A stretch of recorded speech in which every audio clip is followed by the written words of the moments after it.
I can remember the day that Martin Luther King Jr. was assassinated. Uh, it really was an upsetting time, especially in the South.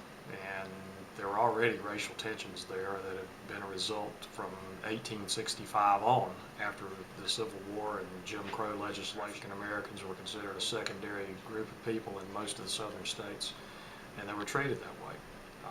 I didn't go to school with any black students until I was in high school, and there were only two in a high school of 2,600 students. So it's a totally different time. And you know, when King was killed, there were race riots in Charlotte, North Carolina, where I lived.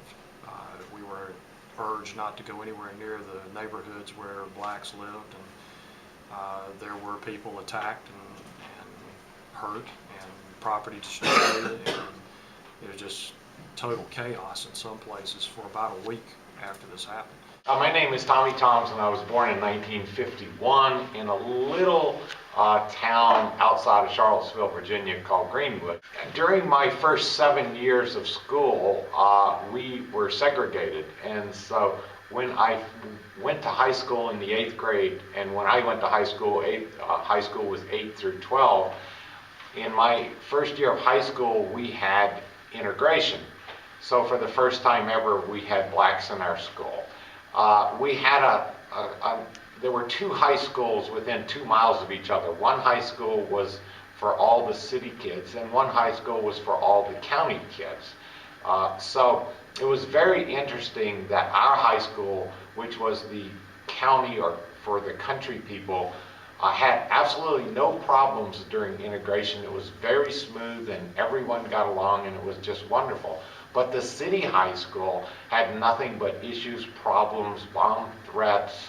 They had to have the National Guard there all the time, lots of fights and everything. And so that was the interesting part, is two high schools 2 miles apart could have the exact opposite reactions to integration. So I guess I am sort of a product of the civil rights movement. I happened to be in school when all this happened, and Charlotte, North Carolina was probably a big hotbed. We had the desegregation of schools, and in that process, I think I was like late elementary school, and some of my younger brothers and sisters had to be bused across town, and there were lots of people upset about that, of course. My parents felt like it was the thing to do, and they impressed upon us as children as how we should handle ourselves. When I was in high school, there was voluntary integration, which worked pretty good because we only had a few blacks that came to our high school, and they wanted to be there because they chose to be there. So we were friends. But later on, when there was mandatory integration, and the black schools had to come over to the white schools, and then in middle school, the white people had to go to the black schools. There was lots of problems, there were riots, and there was a lot of troubles in the schools. And that did not go very smoothly. So, one of the things they had was everything was black and white. You had a black homecoming queen, a white homecoming queen. You had a black president of student council and a white president of student council. If you had 10 cheerleaders, you had to have 5 black, 5 white. So everything was very, very race-oriented. For the civil rights movement, I don't remember it at all. I was born in 1963, but I benefited from the civil rights movement because I went to a public school in Harlem in New York, and although it was a public school and it had to fill a quota from the surrounding area, which was mostly African American, it was also an arts school. You had to audition to get in. So it was the Fame School. I don't know if you've heard of that, but I was a minority in that school, and it was a school of about 2,300 people. My graduating class was 500 seniors, and it was an incredible experience to be a part of that type of student body. What I realized, we had race riots, we had a lot of racial tension.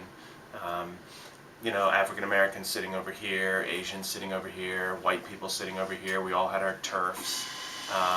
It wasn't particularly violent, only when it flared up, and mostly from the people outside of our community, not so much the students at school.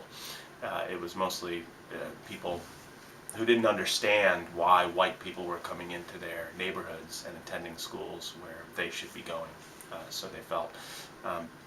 But what I did notice, I think one reason the violence didn't really trickle into the school too much is because we were all artists and involved in projects where race really took a back seat to the work.